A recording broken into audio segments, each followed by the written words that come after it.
શ્રી રાધા ચરિત્રની કથાને આગળ વધારીએ. શ્રી રાધા નારદ મિલન. સત્યભામા નિવાસની આજે રોનક જ ફરી ગઈ. જિંદગીમાં પહેલીવાર સ્વામીનાથે સામે ચાલીને ભોજનનું આમંત્રણ માંગ્યું. એના અધકેરા આનંદમાં સાક્ષાત પૃથ્વી સ્વરૂપા રાણી સત્યભામાએ ગઈકાલ રાતથી જ પોતાના તમામ દાસદાસીઓ, સેવક સેવિકાઓ અને દ્વારપાળ અનુચરોને આ હકીકતથી જ્ઞાત કરીને આદેશ આપી દીધો હતો કે શુશ્રૂષા અને સરભરામાં કોઈ કસર ન રહે. એટલું જ નહીં, સુશોભન અને સ્વાગતમાં પણ કોઈ ઉણપ ન રહી જવી જોઈએ. એક તો સામ્રાજ્ઞી સત્યભામાનો આદેશ અને બીજી બાજુ શ્યામસુંદરના તમામ સ્વજનોની થનારી પધરામણી.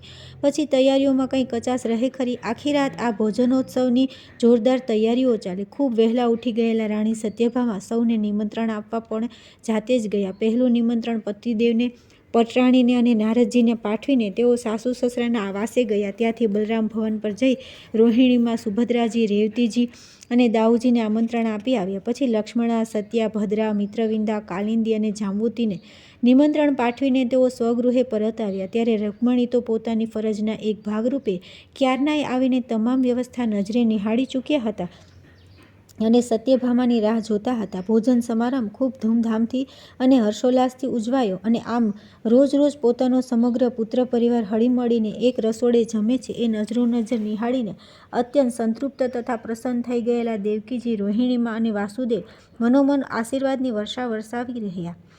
દાઉજીને લઈને શ્યામસુંદર યજ્ઞશાળાની મુલાકાતે ગયા. આજે ગમે ત્યારે પણ ઉદ્ધવજી સાથે કૌંતેય અર્જુન આવી જાય એવી શક્યતા હતી. એટલે રેવતી ભાભી સાથે સુભદ્રાજી બલરામ ભુવન પર પ્રતીક્ષાર્થે ચાલ્યા ગયા અને દેવકી વસુદેવના આગ્રહથી રોહિણીમાં અને એમની સાથે રથમાં દેવકી નિવાસ પર આરામાર્થે ગયા. હવે સત્યભામા નિવાસના મુખ્ય કક્ષામાં શ્રી કૃષ્ણની અષ્ટરાણીઓ તથા દેવર્ષિ નારદ સિવાય બીજું કોઈ રહ્યું નહીં. એટલે સેવિકાઓને સુગંધિત જળપાત્રો ભરી લાવવાની આજ્ઞા આપીને રાણી સત્યભામા હવે નારદજી સમક્ષ પોતાને જે પ્રશ્ન મૂકવાનો હતો તે કેવી રીતે ગોઠવીને મૂકવો તેની ગડમથલમાં પડ્યા. પરંતુ નારદજી દ્વારા આ યોજનાથી પૂર્વજ્ઞાત થઈ ચૂકેલા દેવી રૂકમણી સત્યભામાની વહારે ધાયા અને પ્રસંગને અનુકૂળ વાતાવરણ સર્જવાની શુભાશયથી જળપાત્રો આવે એ પહેલાં એમણે જ શ્રી નારદજીને એક સ્વાભાવિક પ્રશ્ન પૂછ્યો. અવિનય થતો હોય તો ક્ષમા કરજો મુનિવર, પરંતુ આપની અને અમારી વચ્ચે અત્યારે બીજું કોઈ નથી અને આપની સાથેનો અમારો સંબંધ આમ તો પહેલેથી ગુરુ શિષ્ય જેવો રહ્યો છે. તેથી હે પૂજનીય ઋષિવર, આપ અમારી એક જિજ્ઞાસા સંતૃપ્ત કરો અને કૃપા કરીને અમને કહો કે આપ આ ભૂલોક પર અવતરેલા શ્રી રાધાજીને ક્યારે મળેલા, શા હેતુથી મળેલા, એને એમના વિશે આપ શું જાણો છો? દેવર્ષિ, કંઈ પણ જાતના અન્ય માનવીય ભાવથી નહીં, કેવળ ભક્તિભાવથી અમે પૂછીએ છીએ કે શ્યામસુંદરના એ બાળ સખી વિશે આપ કંઈ જાણતા હો તે બધું અમને વિસ્તારથી કહેવાની કૃપા કરો. સત્યભામાનો ભાર હવે હળવો થઈ જતાં એમણે કૃતજ્ઞતાથી નજરે મોટી બહેન રૂકમણી સામે જોયું અને મનમાં વિચાર્યું કે રોહિણીમાએ કાલે જેમ બ્રહ્મવાક્ય કહેલું કે લાલાને 4 વાર આણ આપવાની કંઈ જરૂર નહોતી, પહેલી જ વાર જો એણે આટલું જ કહ્યું હોત કે દ્વાપરયુગની સતી શિરોમણી પાવિત્ર્ય મૂર્તિ અને પ્રેમલક્ષણા ભક્તિ સ્વરૂપા શ્રી રાધાજી હોય તો હે આત્મા, તેમની આણ આપીને કહું છું કે આ મૃતદેહમાં પુનઃ પ્રવેશ કર, તો તત્ક્ષણ એ મૃત પુત્ર જીવતો થયો હોત. આ વિધાન પાછળનું રહસ્ય શું છે તે નારદજીને પૂછી લેવાનું પ્રભુએ જે સૂચન કર્યું છે તે તો હવે નારદજી એકવાર શ્રી રાધા કથા શરૂ કરશે પછી વચ્ચે ગમે ત્યારે પૂછી લેવાશે. સેવિકાઓ સુવર્ણ થાળમાં પાણી ભરેલા રજત પાત્રો લઈ આવી એટલે જનપાન કરીને સૌ એકચિત થઈને દેવર્ષિ નારદજીના શ્રીમુખે રાધાજીના જીવન પ્રસંગો અને એમની સાથેની મુલાકાતના પ્રસંગો સાંભળવા શિષ્યભાવે પૂર્ણ વિવેક વિનયથી ભોંય પર બિછાવેલી મખમલી જાજમ પર બિરાજમાન થઈ ગયા. આ પણ મારા પ્રભુની જે કોઈ લીલામાયા યા મહેચ્છા હશે એવું સમજીને દેવર્ષિ નારદે મનોમન ગોલોકેશ્વર શ્રી કૃષ્ણ અને ગોલોકેશ્વરી શ્રી રાધાને ભક્તિભાવપૂર્વક પ્રણામ કરીને કથાનો મંગલ પ્રારંભ કર્યો. હે દેવીઓ, ભગવાન શ્રી નારાયણે પોતાના શ્રીમુખે મને જે દિવ્ય કથા પૂર્વે કહેલી છે તે હું તમને કહું છું, માટે તમે મનમાં કોઈ પણ જાતની શંકા કે અશ્રદ્ધા રાખ્યા વિના તેનું ધ્યાનથી શ્રવણ કરો. શ્રી બ્રહ્માજીની 3 માનસ કન્યાઓ રત્નમાલા, મેનકા અને કલાવતી પૈકી રત્નમાલાને શ્રી સીતાજીની માતા થવાનું, મેનકાને શ્રી પાર્વતીજીની માતા થવાનું તથા કલાવતીને શ્રી રાધાજીની માતા થવાનું સદભાગ્ય પણ બ્રહ્માજીના વરદાનથી જ પ્રાપ્ત થયેલું હતું. ગોલોકેશ્વરી શ્રીકૃષ્ણના પરમ ભક્ત રાજા સુચંદ્ર કાળક્રમે ગોકુળમાં વૃષભાનુ નામે ગોપાળ તરીકે જન્મ્યા અને ભનંદના રાજાની રાણી માલાવતીની સુપુત્રી કલાવતી સાથે તેઓ લગ્ન ગ્રંથિથી જોડાયા. ત્યારબાદ યોગ્ય સમય અને શ્રીકૃષ્ણચંદ્રનો વાસુદેવ દેવકીના 8મા સંતાન તરીકે જન્મ થાય તેના થોડા વર્ષો પૂર્વે શ્રી રાધાજીનો જન્મ બરસાનામાં ઠરીઠામ થયેલા ગોપાધિપતિ વૃષભાણજીને ત્યાં થયો. સ્વર્ગના દેવો અને ગંધર્વો પણ કહે છે કે જન્મ સમયે વૃષભાનુ અને કલાવતીની આ કન્યા શ્રી રાધાજી કે કમનીય દેહાંતિકા 1,00,000 શરદચંદ્રોની પ્રભા જેટલી દેદીપ્યમાન હતી અને તેથી આવા દિવ્યાતિ દિવ્ય સ્વરૂપને નિહાળીને હર્ષ વિભોર થઈ ગયેલા માતા કલાવતીનો કંઠ હર્ષાશ્રુઓથી રૂંધાઈ ગયો અને તેમણે પુત્રી રૂપે પોતાની કુખે અવતરેલ આ દિવ્ય વિભૂતિના પ્રથમ મુખ દર્શનની ક્ષણે 2,00,000 ગાયોને દાનમાં આપવાનો શુભ સંકલ્પ કર્યો. આટલા પરથી જ આપ સૌ મનમાં સમજી લો કે વૃષભાણ દુલારી અને કલાવતી કન્યા શ્રી રાધાજીનું રૂપ સૌંદર્ય કેવું હશે. મારા માતા સ્વરૂપ એ દેવીના માનવીય દેહ સૌંદર્યનું આથી વિશેષ વર્ણન કરવાની મને આવશ્યકતા જણાતી નથી.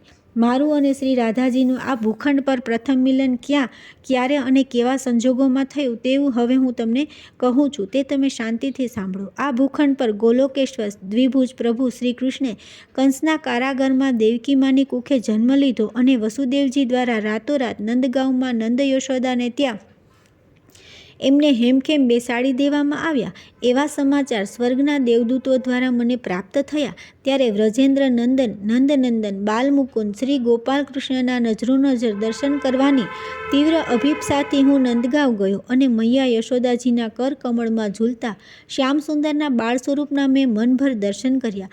દર્શન કરતાં કરતાં મને વિચાર આવ્યો કે જો ગોલોક વિહારી શ્રીકૃષ્ણ આ અવની પર અવતરી ચૂક્યા છે તો ગોલોકેશ્વરી શ્રી રાધાજી પણ આ જ ભૂમિ પર આટલામાં જ ક્યાંક અચૂક અવતર્યા હોવા જોઈએ. મને શ્રી રાધાજીના બાલ્યા સ્વરૂપના દર્શન કરવાની તીવ્ર ઉત્કંઠા થઈ આવી અને હું એ પવિત્ર વ્રજભૂમિમાં એમને શોધતો શોધતો બાવરો બનીને ફરવા લાગ્યો. તમને નવાઈ લાગશે કે હું સર્વત્ર વિહારી અને સર્વજ્ઞ હોવા છતાં મારા ખુદના માટે બાળ સ્વરૂપી શ્રી રાધાજીના પ્રત્યક્ષ દર્શન દુર્લભ બની ગયા, કેમ કે શ્રી રાધાજીના દર્શન કરવાની તીવ્ર ઉત્કંઠા અને વ્યાકુળતાના પરિણામે મારી પેલી દિવ્ય સ્વર્ગીય પ્રતિભા કુંઠિત થઈ ગઈ. આખરે એક દિવસ હું ફરતો ફરતો બરસાના જઈ પહોંચ્યો. મને ઓળખી ગયેલા શ્રી વૃષભાન દોડતા મારી પાસે આવ્યા અને મને એમના નિવાસસ્થાને તેડી ગયા. મારી યથોચિત સ્વાગત સરભરા અને પૂજન વંદના કર્યા બાદ વૃષભાનુએ પોતાના બાળપુત્ર શ્રીદામાને મારા ખોળામાં મૂક્યો. હું ગોલોકમાં પાર્ષદ શ્રીદામાને તરત જ ઓળખી ગયો અને મેં એને મનોમન આશીર્વાદ આપ્યા કે શ્રી કૃષ્ણ અને બલરામનો તું પ્રિય સખા થજે. મારા મનમાં સંઘર્ષ ચાલતો હતો કે શું રાધાજી અહીં પણ નથી. રાધાજીના દર્શન ન થતાં નિરાશ થઈ ગયેલો હું વૃષભાનુની રજા લઈ રહ્યો હતો ત્યાં તેઓ ધીરેથી બોલ્યા, મુનિવર, મારે એક પુત્રી પણ છે. તે એટલી તો સુંદર છે કે જાણે કોઈ દેવકન્યા મારા ઘરે અવતરી ન હોય. પરંતુ આશ્ચર્યની વાત એ છે કે તે જન્મી ત્યારથી આજ દિન સુધી મોટે ભાગે નેત્રો બિલાડ્યા જ રાખે છે. અમારો અવાજ પણ એના કર્ણમાં પ્રવેશતો નથી. દેવર્ષિ, મને તો આ દીકરીની ઉન્માદિની લાગે છે અને 4-5 વર્ષથી એની આ દશા જોઈને હવે તો મને એવી ચિંતા થાય છે કે રૂપના અંબાર સમી આ મારી પુત્રીનું શું થશે. આપને 2 કર જોડીને વિનવું છું કે આપ મારી દીકરીને એકવાર આપની પવિત્ર દ્રષ્ટિથી નિહાળો. શક્ય છે કે આપના પુણ્ય પ્રતાપે મારી બાલિકા પ્રકૃતિસ્થ થાય. હું આશ્ચર્યચકિત થઈ ગયો અને વૃષભાનુની સાથે અંતઃપુરમાં ગયો. ત્યાં પલંગ પર સૂતેલી આ અદ્ભુત બાળાને જોઈને મારા આનંદ પરસીમા વટાવી ગયો. પૃથ્વીલોક તો શું પણ બ્રહ્મલોક, રુદ્રલોક અને ઇન્દ્રલોકમાં પણ આવું દિવ્યાતિ દિવ્ય સૌંદર્ય મને ક્યાંય જોવા મળ્યું ન હતું. ખુદ પાર્વતીજી પણ આટલા સુંદર તો ન હતા.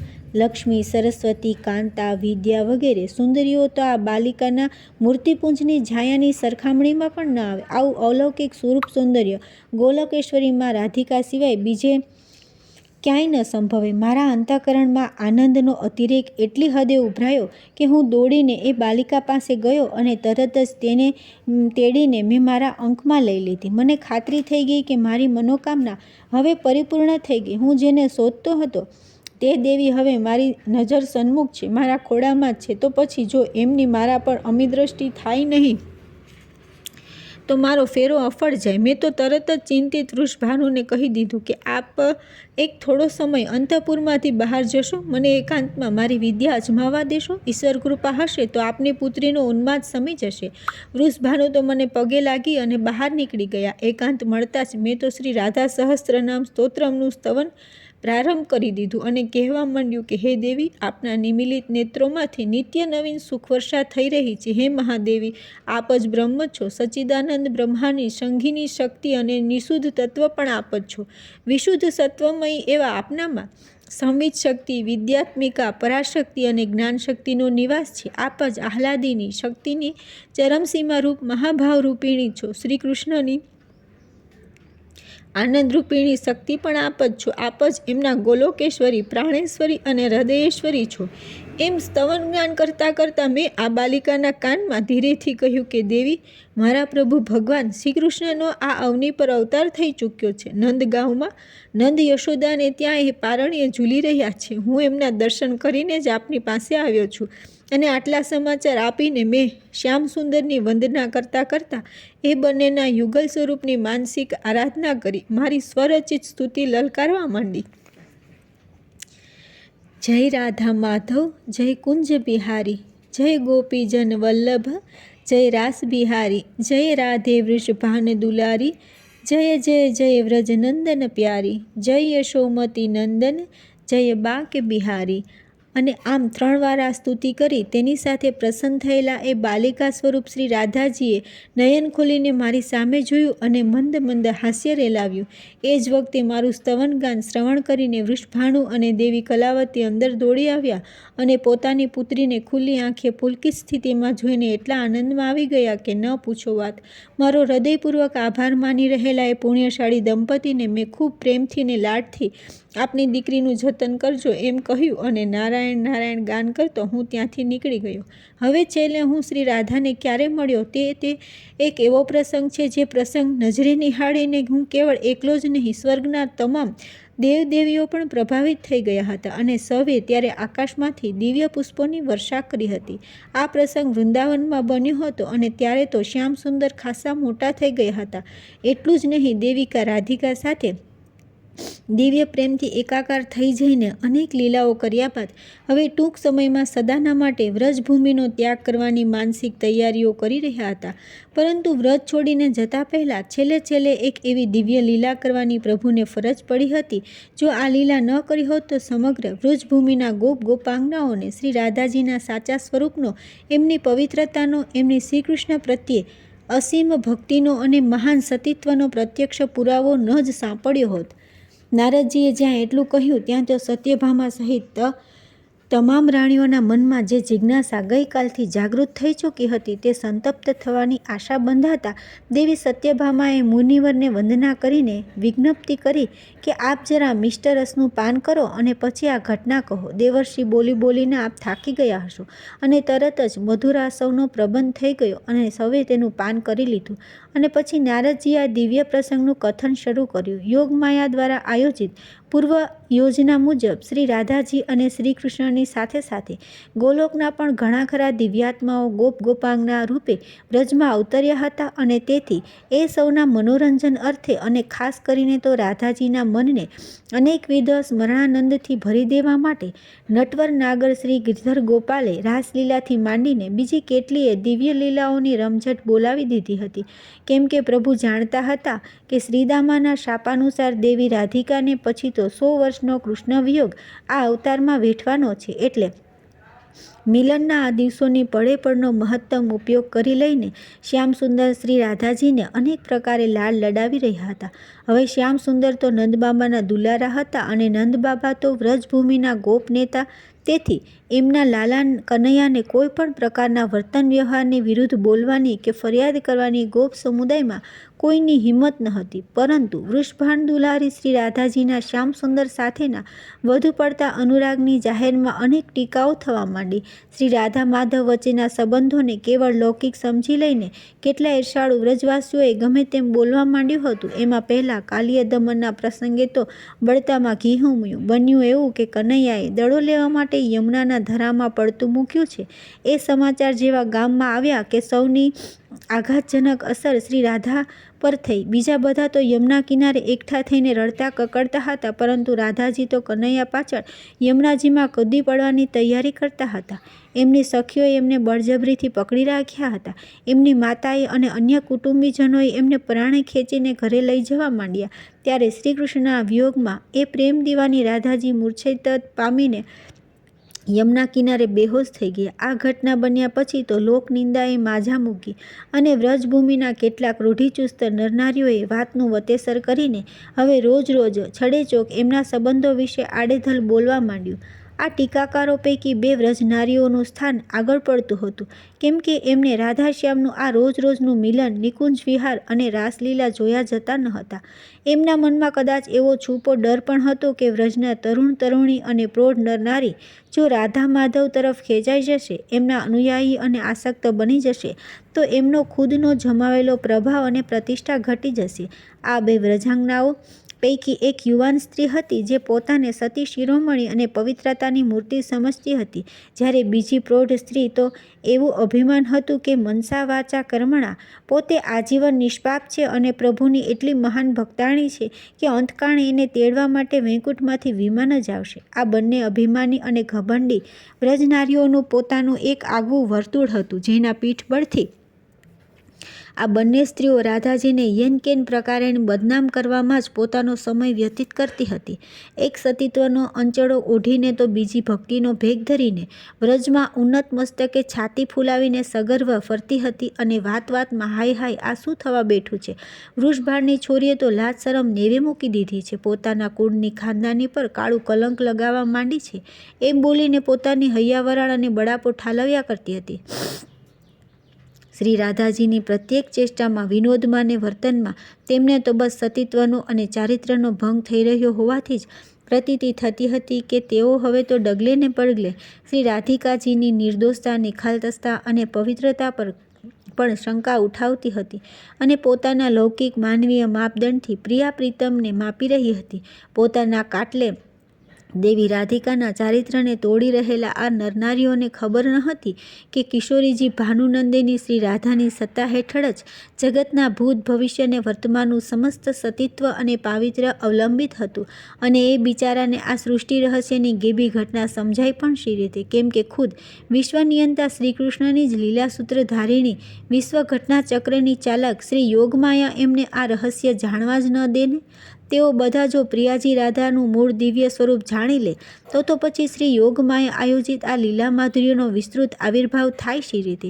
અને માનવ અવતારધારી શ્રી રાધાજીનો લીલા પુરુષોત્તમ શ્રી શ્યામ સુંદર પ્રત્યેનો દિવ્યાતિ દિવ્ય સ્વામીભાવ, મધુરાપતિ મધુર ભક્તિભાવ તથા પાવિત્રાતિ પવિત્ર સમર્પણ ભાવ યુગ યુગંતરો સુધી આ ભૂખંડ પર ઝળહળતો પ્રકાશતો રહે, એ ભાવનાનું પ્રાગટ્ય પણ શી રીતે થાય? પરિણામ એ આવ્યું કે આ બંને પોતાની જાતને સતી શિરોમણી સમજતી અને ભક્તિના પવિત્ર રંગે પોતે જ રંગાયેલી છે એવું જનસમાજમાં ઠસાવવા માગતી વ્રજ નારીઓએ કારણે શ્રી રાધાજીનો શ્યામસુંદર સાથેનો વ્યવહાર ચોટક ચકલે વાટે ઘાટે ઠેર ઠેર નિત્ય ચર્ચા નિંદાનો જ એક ઉત્તેજનાપૂર્ણ વિષય બની ગયો. આ ચર્ચા નિંદાએ ધીરે ધીરે એવું અસહ્ય ટીકાત્મક સ્વરૂપ ધારણ કર્યું કે વ્રજની અન્ય પરિણીત ગોપીઓની સાસુએ અને નણંદોએ પોતાની પુત્રવધૂને યા ભાભીને યમુનાજળ ભરીને કે નદીએથી નાહીને ઘેર આવતા યા પતિ સસરા ઇત્યાદિને જંગલમાં ભાથું આપીને પરત આવતા જો જરા પણ મોડું થાય તો બસ વૃષભાણ નંદિની રાધાનું નામ વચ્ચે લાવીને ન સંભળાય એવા કહેવા માંડતા. કબ કી ગઈ નાહણ તુમ જમુના યહ કહી કહી રીસ પાવે, રાધા કૌ તુમ સંગ કરતી હો વ્રજ ઉપહાસ ઉડાવે, વાહે બડે મહર કી બેટી તો ऐसी કહાવે, સુનહુ સૂર્ય ઉનહી ભાવે ऐसी કહતી ડરાવે. આમ એક બાજુ વ્રજભૂમિમાં આવું દ્વિજાજનક વાતાવરણ સર્જાયું હતું તો બીજું બાજુ ખુદ નંદકિશોર તો આવી લોકનિંદાઓથી સદૈવ પર હતા. એટલું જ નહીં, એમના અંગભૂતા ગોલોકેશ્વરી શ્રી રાધાકાજીની પવિત્ર માનસપટ્ટ પર પણ આવી દુન્યવી ટીકાઓ નિંદાઓની કોઈ વિપરીત અસર થતી નહોતી. એ બંને તો નિજાનંદે મસ્ત રહી પોતાની લીલા માયામાં રમમાણ રહેતા હતા.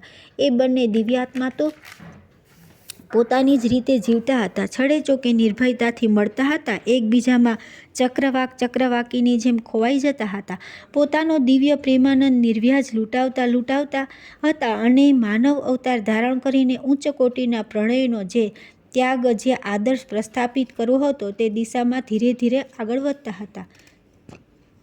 લોકોના આવા મહેણા ટોણા, નિંદા, ટીકા, મજાક, ઉપહાસ એમની ચિત્તધારાને વિવશ કરે યા પરિવર્તિત કરે એ તદ્દન અસંભવિત હતું. આ બાજુ જે ગોલોકવાસી દિવ્યાત્માઓ ગોપી રૂપે શ્યામ રાધાના નિત્ય મિલનના અને રાસલીલાના પ્રત્યક્ષ સાક્ષી હતા, તે તો સાનંદાશ્ચર્ય નિરખી રહ્યા હતા કે આટલી નિંદા ટીકા થઈ રહી હોવા છતાં પણ કૃષ્ણ કનૈયાના દિવ્ય પ્રેમપાસમાં અનુરક્ત રાધા તો મુક્ત વિહારિણી જ હતા. કોઈ એમને સંસારના બંધનમાં બાંધી શકે એમ હતું જ નહીં. એમનું એકમાત્ર બંધન ગણો કે આત્મીયતા કહો, શ્યામસુંદર સંગે અતૂટ ને અચળ આસક્તિ હતી. ઘરના ગૌશાળાના વ્યવહારના અનેક કામકાજ કરતા હોવા છતાં તેમના મન, બુદ્ધિ, આત્મા ત્રણેય નિર્લેપ ને નિર્બધ હતા. એમના ચિત્ત પ્રદેશમાં તો મુરલી મનોહર મોરપીંછધારી બાંકે બિહારીની મૂર્તિ એવી પ્રસ્થાપિત થઈ ચૂકી હતી કે બીજા કોઈ સ્વજન સ્નેહીનો વિચાર સુદ્ધા એમને આવતો નહોતો. પછી ભલે ને લોકો કહેતા હોય કે રાધાના માતા પિતાએ તો બાળપણમાં જ એનું વેવિશાળ અયન નામના એક ગોપપુત્ર સાથે કે વૃષભાણજીના જીગરજાન મિત્રનો પુત્ર હતો અને અત્યારે મથુરાના રાજા કંસના લશ્કરમાં ભરતી થઈ ગયો હતો તેની સાથે નક્કી કરી રાખ્યું છે અને કંસે આદરેલા યુદ્ધમાંથી એ હેમખેમ પાછો આવે પછી એની સાથે આ વૃષભાણ દુલારી રાધિકાના લગ્ન પણ થનારા છે. શ્રી રાધાના મનમાં તો દેહ લગ્નનો વિચાર સુદ્ધા પણ પ્રવી શકે એમ નહોતો, કેમ કે એ તો આત્મલગ્નની દિવ્ય ગ્રંથિથી ગોલોકેશ્વર સાથે યુગાંતરોથી જોડાઈ ચૂક્યા હતા. પરિણામે રાત દિવસ ગિરધર ગોપાલની જ યાદમાં ખોવાયેલા રહેતા હતા. એમના મનમાં આવી દુનિયાવી વાતોનો તો પ્રવેશ સુદ્ધા પણ થઈ શકે એમ નહોતો. આવી પરિસ્થિતિમાં મન બુદ્ધિથી શ્યામસુંદરમાં ખોવાયેલ રહેતા અને ચર્મચક્ષુથી વ્રજેન્દ્ર નંદન યશોદા કુંવર દર્શન કરવા શ્રી રાધાજી તો વહેલી સવારે ઘરમાંથી નીકળી જતા અને શ્યામ ઘનશ્યામ પોકારતા એ જ્યાં બિરાજતા હોય ત્યાં પહોંચી જતા. દિવસમાં કેટલી વાર જળ ભરવાના બહાને યમુના કિનારે પહોંચી જતા અને ત્યાં કદમના વૃક્ષ નીચે પોતાના પ્રાણેશ્વરને ન જતા ઘડુલો યમુનાજીને સોંપીને કનૈયા કુંવરને શોધવા બાવરા એક નિકુંજથી બીજા નિકુંજ પર દોડાદોડ કરતા. પોતાની બાલ સખી શ્રી રાધાને આમ દોડાવવામાં ને તડપાવવામાં એક બાજુ શ્યામસુંદરને એક જાતનો દિવ્ય આનંદ પ્રાપ્ત થતો હતો તો બીજી બાજુ હજી પોતે સદેહ વ્રજમાં ઉપસ્થિત છે અને હમણાં જ એને પ્રત્યક્ષ મળવાના છે પણ છે. જ્યારે જો આ પાગલ વિરહિણી આ દશા છે તો મારા અહીંથી ગયા બાદ વર્ષોના સુદીર્ઘ વિયોગમાં આ મારી અનુરાગિણી અંગભૂતાનું શું થશે એની કલ્પના આવતા નંદકુંવર એક ક્ષણનો પણ વિલંબ કર્યા વિના એકાએક પ્રત્યક્ષ થઈ જઈને શ્રી રાધિકાજીને દર્શન દેતા હતા અને એને દિવ્યાનંદનું રસપાન કરાવવા નિકુંજની હરિયાળી ભૂમિ પર લઈ જતા હતા. સ્વર્ગલોકથી અમે બધા જોયા કરતા હતા કે ગ્વાલિની શ્રી રાધા તો બસ જાણે કૃષ્ણના દર્શન કરવા માટે જ જીવતા હોય એમ માથા પર યમુના જળ ભરવા માટેની મટકી લઈને દિવસમાં કંઈ કેટલી વાર યમુના કિનારે આવજા કરતા હતા. શ્રી કૃષ્ણ પ્રત્યક્ષ મળી જાય તો એમના દર્શન રૂપસુધાના સાગરમાંથી પ્રગટતો પ્રેમરસ ઘટક પીધા કરતા હતા. ધન્ય હતા એ ગોલોકેશ્વરી શ્રી રાધાજી જેમણે પોતાના શ્યામ સુંદરના કાજે લોકલાજની પણ જરા જેટલી પરવા ન કરી. સ્વર્ગની દેવાંગનાઓ તો શ્રી રાધાજીની આ દિવ્ય ભાવદશા નિહાળીને હર્ષ વિભોર થઈ જઈને દેવસ્વભામાં એનો સગાન મહિમા વર્ણવતી હતી. ગ્વાલિની કૃષ્ણ દરસો અટકી બાર પનઘટ પે આવતી સિર જમલન મટકી ગ્વાલિની મનમોહન કો રૂપ સુધાનિધિ પીબત પ્રેમ રસ ગટકી કૃષ્ણદાસ ધન્ય રાધિકા લોકલાજ સબ પટકી ગ્વાલિની. આટલું ગાતા તો ખુદ નારદજી પણ ભક્તિભાવમાં એવા તલ્લીન થઈ ગયા કે ઊભા થઈ જઈને હાથમાંની વીણા વગાડતા શ્રી રાધાકૃષ્ણના અજોડ પ્રેમના પદ પર લલકારવા લાગી. અને આ અનુપમ દ્રશ્ય જોઈને શ્રી કૃષ્ણની આઠેય રાણીઓ પોતાની દ્વારિકાના રાજમહેલમાં આવું સ્વર્ગીય સુખ આટલું મોડું પણ પ્રાપ્ત થયું તે બદલ ભગવાન દ્વારિકાધીશનો અંતઃકરણપૂર્વક અનહદ આભાર માનવા લાગી. થોડીવાર પછી પોતાનું આ દિવ્ય ભક્તિ ઉન્માદ સમી જતા ભક્ત શિરોમણી શ્રી નારદજી આસનસ્થ થયા અને કહેવા લાગ્યા કે હે દેવીઓ, આમ શ્રી રાધા અને રાધારમણ ઘનશ્યામ પ્રભુની આવી બાળલીલાઓ અવિરતપણે વ્રજભૂમિમાં ચાલી રહી હતી.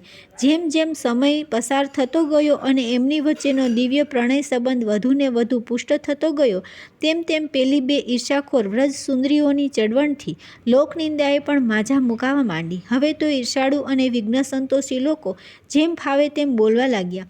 કેટલીક માથાભારે અને નફ્ફટ વ્રજનારીઓને હિંમત કરીને શ્રી રાધાનો રસ્તો રોકવા માંડ્યો અને જતા આવતા શ્રી રાધાને ઊભા રાખીને, અલી ક્યાં જાય છે? તારે કનૈયાને મળવા કાલે રાત્રે મોડે સુધી તું કેમ ઘેર નહોતી આવી? કાનુડા જોડે રાસ રમવા રોકાઈ ગઈ હતી કે? હા હા હા હસી અને મોઢામોઢ આવી મશ્કરીઓ કરીને તેમણે રાધાજીને ખીજાવવાની અને પજવવાની રીતસરની ચાલબાજુ શરૂ કરી હતી. આ લોકો આ શું કરી રહ્યા છે? આવું કેમ પૂછી રહ્યા છે? અને મારી સામે જોઈને મશ્કરી કેમ હસી રહ્યા છે? એની કાંઈ ગતાગમ શ્રી રાધાજીને તો પડતી જ ન હતી, કેમ કે આ એમનો વિષય ન હતો. આવું તિરસ્કૃત વલણ એમની સમજ શક્તિની બહાર હતું અને તેથી લોકો જ્યારે આવું પૂછતા ત્યારે પ્રત્યુત્તર આપવાનું ટાળીને એ તો બસ ડળક ડળક આંસુ જ વહાવતા અને કંઈ કહેતા કે બોલી શકતા નહોતા. દુનિયાવી વ્યવહારથી અજાણ એવા તો એ સમજી પણ નહોતા શકતા કે આ લોકો બધું શું કરી રહ્યા છે, કેમ કે એમની તો આખી ચિત્તવૃત્તિ અને મનોવૃત્તિ શ્રી કૃષ્ણ જ થઈ ગઈ હતી.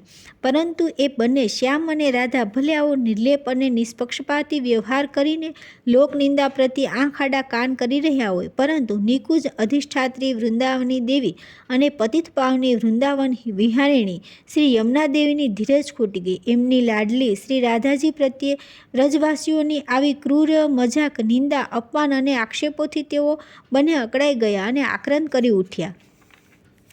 એક દિવસ સંધ્યાકાળે શ્યામસુંદર એકલા શ્રી યમુનાજી પાસે કદમના વૃક્ષ નીચે વાંસળીના સૂર રેલાવી રહ્યા હતા. ત્યારે વૃંદાવન દેવી ત્યાં પ્રત્યક્ષ થયા અને શ્રી યમુનાજીની હાજરીમાં એમણે શ્રી રાધાજીની વિતક કથા, એમના પ્રત્યે અમુક લોકોનો નિર્લજ્જ વ્યવહાર, શ્રીકૃષ્ણ સાથેના એમના દિવ્ય સંબંધો વિશે શંકા કુશંકા અને તે અંગે થઈ રહેલા લોકનિંદાનો ચિતાર અશ્રુભરી આંખે નંદકુંવર સમક્ષ રજૂ કર્યો. જે સાંભળ્યા પછી તો પવિત્ર સાક્ષાત મૂર્તિ સમાન શ્રી રાધાજી પ્રત્યેના અનહદ પ્રેમથી ભગવાન શ્યામસુંદરની આંખોમાં પણ જળજળિયા આવી ગયા.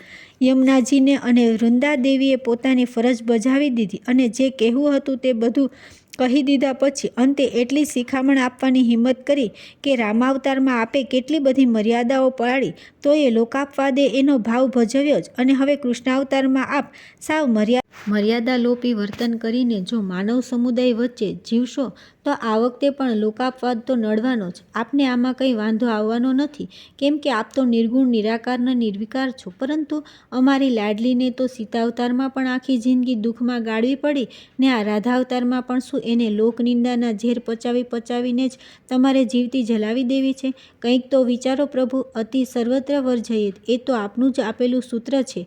તો પછી રામાવતાર જેવું અતિશય મર્યાદા પાલન પણ નહીં અને કૃષ્ણાવતારના બાલકાંડમાં દાખવેલું અતિશય મર્યાદા લોપન પણ નહીં. એ બંને વચ્ચેનો કોઈ મધ્યમ માર્ગ શોધીને આ લોકનિંદા ને લોકવાદ નિર્મૂળ થઈ જાય એવો કોઈ વચલો રસ્તો અપનાવો ને અંતર્યામી.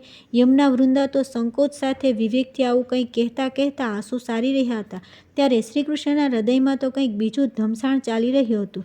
મૂર્ખ વ્રજવાસીઓ દ્વારા થઈ રહેલી શ્રી રાધાજીની ટીકા નિંદાનો પ્રતિકાર કરવા અને જિંદગીભર યાદ રહી જાય એવો કોઈ બોધપાઠ આપવા હવે શું કરું એની ચિંતામાં પડી ગયેલા શ્યામસુંદરે યમુના કિનારે આંટા મારતા મારતા પોતાની વિચક્ષણ બુદ્ધિ પ્રતિભાને કામે લગાડી દીધી. હે દેવીઓ, બીજો કોઈને નહીં પણ આપ સૌને તો એ વાતની ખબર જ છે ને કે શ્રી વિષ્ણુના અવતારધારી શ્રી કૃષ્ણ પ્રભુની સાથે એમની ઐશ્વર્ય શક્તિ તો જન્મની જ પ્રથમ રાત્રિએ પોતાના પ્રભાવ અને પરાક્રમ દાખવતી રહી હતી, જે અત્યારે પોતાના સ્વામી શ્રી કૃષ્ણની ચિંતિત મનોદશા જોયા પછી તલપાપડ થઈને સળવળી ઉઠી.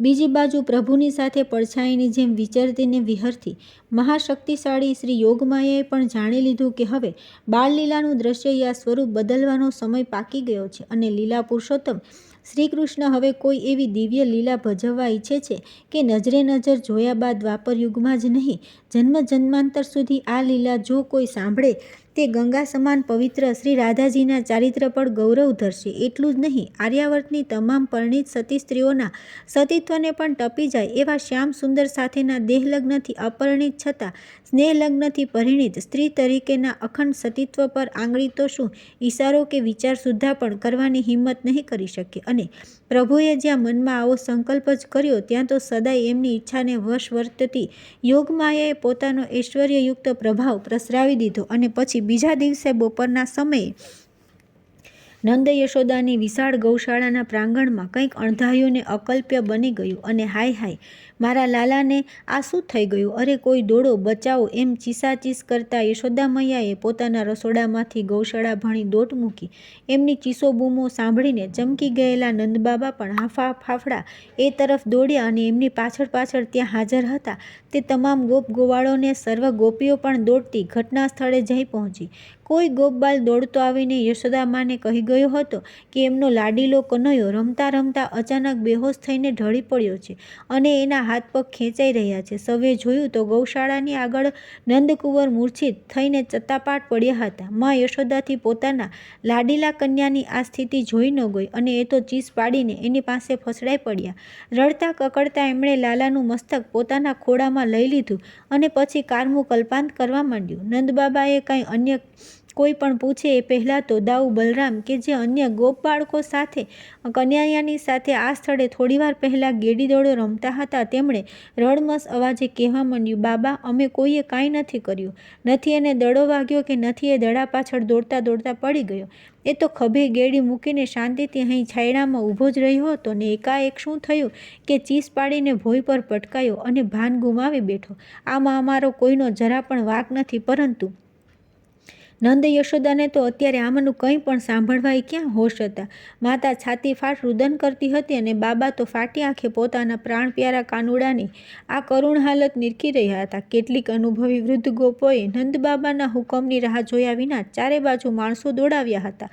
વ્રજમાં જેટલા પણ નજર ઉતારનારા ભુવા જતી વગેરે હતા તે તથા જેઓ કંઈક વૈદું જાણતા હતા તે તમામને જાણ થઈ ગઈ હતી કે નંદબાબાનો કાનુડો મૂર્છાવશ થઈ ગયો છે. એટલે સૌ જ્યાં બેઠા હતા ત્યાંથી ઉઠી ઉઠીને લગભગ દોડતા નંદબાબાની ડેલીએ આવવા લાગ્યા. ત્યાં સુધીમાં તો 4-5 સશક્ત ગોપ યુવાનોએ લાલાને ઊંચકીને નંદરાયના ઘરની પરસાળમાં ઢાળેલા ઢોલિયા પર 100 મણ રૂની તળાઈમાં સુવાડી દીધો હતો. અનુભવીઓએ અને જાણકારોએ આગળ વધીને યશોદાનંદનને જોયો, તપાસ્યો.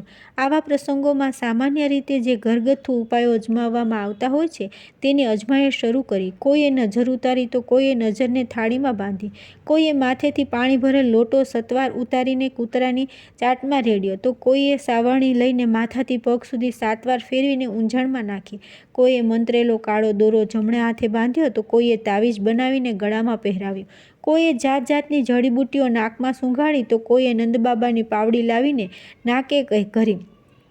કોઈએ પગના તળી અને હાથની હથેળી પર વાટેલી સૂંઢ ચોપડીને તાંબાની વાટકીથી ઘસવા માંડી તો કોઈએ ઘસેલા ઓસડિયાનો લેપ કનૈયાના કપાળે ચોપડ્યો.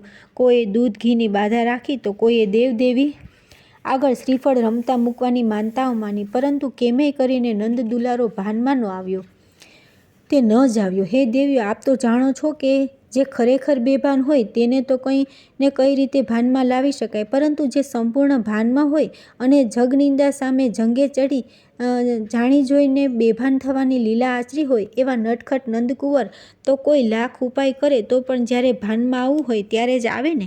બેહોશીની આ લીલા ખૂબ લાંબી ચાલી. જેમ જેમ સમય વીતતો ગયો તેમ તેમ બધાયના જીવ પડી કે બંધાતા ગયા. કોઈ કહેતા કોઈ નુસ્ખો, યુક્તિ કે દવા કારગત ન નીવડી. યશોદા મૈયાનું કલ્પાંત તો જોયું જતું નહોતું. બાળકૃષ્ણના સખા અને ખુદ બલરામ પણ હવે તો ડૂસકે ડૂસકે રડતા હતા અને શ્રીકૃષ્ણ પર અત્યંત અનુરાગ ધરાવતી ગોપ કન્યાઓ અને ગોપ સુંદરીઓ હિબકા ભરી રહી હતી. આ બાજુ નંદબાબાની ધીરજ હવે ખૂટવા માંડી. તેઓ લાલાની નાડી પોતાના હાથમાં પકડીને અધ્ધર શ્વાસે બેઠા હતા. લાલાની નાડી ધીરે ધીરે મંદ પડી જતી હતી અને છાતી ધમણની જેમ હાંફતી હતી. નંદબાબા કાકલુદી ભર્યા સ્વરે આસપાસ ટોળે વળીને ઊભેલા ગોપ યુવાનોને કહી રહ્યા હતા, જાઓ, કોઈ દોડો, શોધી લાવો કોઈ મહાત્મા સંત ફકીરને, વેદ હકીમ કિમિયાગરને. એ જે માગશે તે હું ઇનામ આપીશ. મારી બધી ગાયો, મારી તમામ સંપત્તિ એને આપી દઈશ.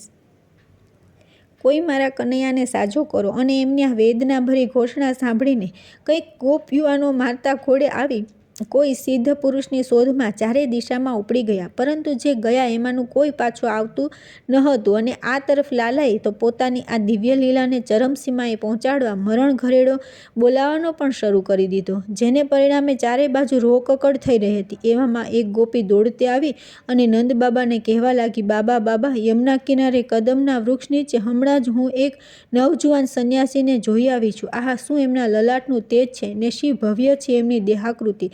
જાણે સાક્ષાત ધન્વંતરી. જોઈ લો, એમને તેડવા મોકલો. મને લાગે છે કે તેઓ જરૂર કંઈક ચમત્કાર કરશે. અને આટલું સાંભળ્યું નથી કે નંદરાયને પૂછ્યા વિના રહેવા 8-10 ગોપ કુંવર દોડ્યા યમુના તટે અને ખૂબ સન્માનપૂર્વક પેલા નવજુવાન સંન્યાસીને નંદરાયની ડેલીએ તેડી લાવ્યા. કાનુડાને ઘેરીને બેઠેલા સ્વજનો ઉઠીને આઘા ખસ્યા અને લાલાના મુખારવિંદ પર નજર ઢાળીને બેઠેલા યશોદામાએ આજીજીભરી નજર ઉઠાવીને પેલા આગંતુકની સામે જોયું અને એમના આંખો આશ્ચર્યથી એકદમ પહોળી થઈ ગઈ. અરે, આ સંન્યાસીનું મુખારવિંદ તો બિલકુલ મારા કનૈયાને જ મળતું આવે છે. એકદમ ભાવાવેશમાં આવી જતા યશોદા મૈયાથી સહસા બોલાઈ જવાયું, બેટા કનૈયા! પણ બીજી જ ક્ષણે પોતાની જાતને સંભાળી લઈને જાણે ઢોળિયામાં સૂતેલા લાલાને કહેતા ન હોય એમ બોલ્યા, બેટા કનૈયા, જોતો ખરો કોણ આવ્યું છે? સાક્ષાત ભગવાન જ આવ્યા છે. પછી પેલા સંન્યાસીની સામે જોઈને કહેવા લાગ્યા, પ્રભુ મહારાજ, મારો પ્રાણ ત્યજી રહ્યો છે. દેવ, જલ્દી કરો, આને સાજો કરો. આપે જે દક્ષિણા માગશો તે હું આપીશ, પણ એકવાર મારા લાલાને ભાનમાં લાવી દો, એને બચાવી લો. 2 પ્રહર વીતી ગયા પણ હજી એની મૂર્છા વળતી નથી. દયા કરો દીનાનાથ. કહેતા ઘેલી યશોદા મૈયાએ સંન્યાસી આગળ ખોળો પાથર્યો. હે દેવીઓ, આજ દિન સુધી કોઈને ખબર નથી પડી કે એ નવયુવાન સંન્યાસી રૂપે કોણ આવ્યું હતું, પરંતુ આજે હવે તમને કહેવામાં મને જરા પણ વાંધો નથી કે એ સંન્યાસી રૂપે ખુદ મને જ ભગવાન નારાયણે વ્રજમાં જવાનો આદેશ આપ્યો હતો અને લોકો આશ્ચર્યમાં ડૂબી જાય એટલા માટે દેહાકૃતિ પણ તેઓએ યુવાન શ્રી કૃષ્ણના કનૈયા જેવી જ બનાવી દઈ મને ભગવાનની આ દિવ્ય લીલા ફળીભૂત કેમ કરવી એના સર્વે પાઠ ભણાવીને ત્યાં મોકલ્યો હતો. શ્રી કૃષ્ણની 8 રાણીઓ તો આટલું સાંભળ્યા બાદ શ્રી નારદજી પાસે એવી પ્રભાવિત અને આભારવશ થઈ ગઈ કે જાણે પોતાના સ્વામીના અત્યંત પ્રીતિપાત્ર આ ભક્ત શિરોમણી માટે અમે શું કરીએ અને શું ન કરીએ. પરંતુ નારદજી તો આવી બધી ઔપચારિકતાથી સદાય પર હતા. તેમની તો એકમાત્ર ઈચ્છા એટલી જ હતી કે મારા પ્રભુએ સોંપેલું કાર્ય સર્વ રીતે પરિપૂર્ણ કરી બતાવું. તેથી તેઓ હવે આગળની કથા કહેવામાં જરા પણ વિલંબ કરવા નહોતા માગતા. હે દેવી, યશોદા મૈયાએ મારી આગળ આમ ખોળો પાથર્યો તે જોઈને મને મનમાં શરમ આવી ગઈ, પરંતુ જે ભૂમિકા મને સોંપવામાં આવી હતી તે સાંગોપાંગ પાર પાડવા માટે લાગણી પર સંયમ અનિવાર્ય હતો. એમ સમજીને મેં સંન્યાસી રૂપે પ્રથમ તો લીલા પુરુષોત્તમ શ્રી કૃષ્ણને મનોમન પ્રણામ કરી લીધા અને પછી પૂર્ણ સ્વસ્થતાથી ઢોલિયા પર એમની બાજુમાં બેસી જઈને સૌ કોઈ સાંભળે એ રીતે ઊંચ સ્વરે કહ્યું, માતા, હું કોઈ દક્ષિણા કે ઇનામની આશાએ અહીં નથી આવ્યો. હું તો મારું ઔષધિ જ્ઞાન સમર્પિત કરવા અને મારી જ્યોતિષ વિદ્યાનો સાક્ષાત્કાર કરાવવા અહીં આવ્યો છું. હવે આપ ઊભા થઈ જાઓ અને આપના લાલાનું માથું મને મારા ખોળામાં લઈ લેવા દો. અને પછી પ્રભુ શ્યામસુંદરનું માથું મારા ખોળામાં લીધા બાદ મેં એમની નાડી, હસ્તરેખા, લલાટચિહ્નો, કાનની બુટ્ટી વગેરે એટલા ઝીણવટથી ધારીને અવલોકવા માંડ્યા કે લોકોને સાચે જ થઈ ગયું કે હું કોઈ મહાન જ્યોતિષી અને વૈદ્યરાજ છું. પછી ખૂબ વ્યથિત અને ચિંતિત નંદરાય સામે જોઈને મેં કહ્યું કે હે સજ્જન, આપના લાલાને હવે કાંઈ નહીં થાય. જે થવાનું હતું તે થઈ ગયું. હવે ધીરજ રાખો. હું હમણાં જ એને ભાનમાં લાવી દઉં છું. પણ હા, એ માટે વિધિ કરવા હું જે વસ્તુઓ માગું અને જેમ કરવાનું કહું તેમ તમારે લાવવા કરવાનું રહેશે. કબૂલ છે? કોણ ના પાડી શકે? ત્યાં ઊભેલા બધા એક સામટા બોલી ઉઠ્યા, આજ્ઞા કરો વૈદ્યરાજ. આપ જેમ કરશો તેમ કરવા અને આપ જે મગાવશો તે લાવવા અમે તૈયાર છીએ. નારદજી આગળ કાંઈ પણ બોલે એ પહેલાં તો સત્યભામા નિવાસની મુખ્ય સેવિકા એકદમ દ્વારમાં આવી અને અંદર આવવાની આજ્ઞા માગી રહી. કચવાતે મને સત્યભામાએ આજ્ઞા આપી એટલે અંદર આવી. પ્રણામ કરીને તે બોલી, સ્વામીનાથ અને દાઉજી મહારાજને લઈને દારૂકનો રથ હમણાં જ અહીંથી માતેશ્વરીના મહેલ ભણી જવા રવાના થયો. જતાં દારૂક જોડે પ્રભુએ આપ સૌને કહેવડાવ્યું કે જમાઈરાજ અર્જુનજીને લઈને ઉદ્ધવજી પધાર્યા છે અને તેમને મળવા પ્રભુ માતેશ્વરીના મહેલે જઈ રહ્યા છે. થઈ રહ્યું. રંગમાં ભંગ પડવા જેવું અન્ય સૌને લાગ્યું, પરંતુ પટરાણી રૂકમણીજી પ્રભુનો સંકેત સમજી ગયા. તેણે તરત જ કહ્યું, આપણે સૌએ હવે જરા પણ વિલંબ કર્યા વિના માતેશ્વરીના મહેલે પહોંચી જવું જોઈએ. જેમને નારદજીની કથામાં અત્યંત રસ પડ્યો હતો તે સત્યા અને લક્ષ્મણાથી સ્વાભાવિક બોલી જવાયું, પણ દીદી, આ કથા પ્રસંગ અધૂરી રહી જશે. આ ઘટના એનું શું? વાત સાચી હતી, પણ હવે થાય શું? સૌએ નારદજી સામે આશાભરી મીટ માંડી.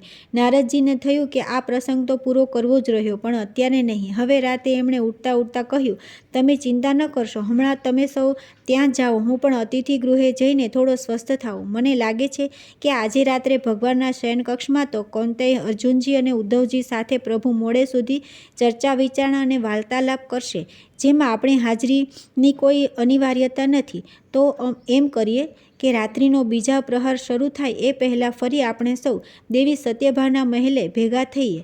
આપ સૌ સમયસર પધારશો તો મને ખાતરી છે કે રાત્રિનો બીજો પ્રહર પૂરો થાય ત્યાં સુધીમાં તો મારે જે કહેવાનું છે તે પૂરું થઈ જશે. બોલો, કેમ લાગે છે? સૌ રાજી રાજી થઈ ગયા. રૂકમણીજીએ કહ્યું કે હું પ્રભુની અનુજ્ઞા પણ મેળવી લઈશ અને એમની સંમતિ મળી જશે પછી તો આપણને વચ્ચે કશી જ ખલેલ નહીં પહોંચે.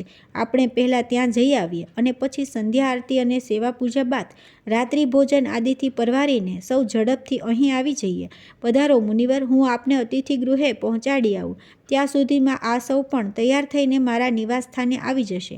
આંખના ઈશારે સૌની રજા લઈને પટરાણી અત્યંત પ્રસન્નચિત્તે દેવર્ષિ નારદજી સાથે કૃષ્ણ ભવન તરફ રવાના થયા.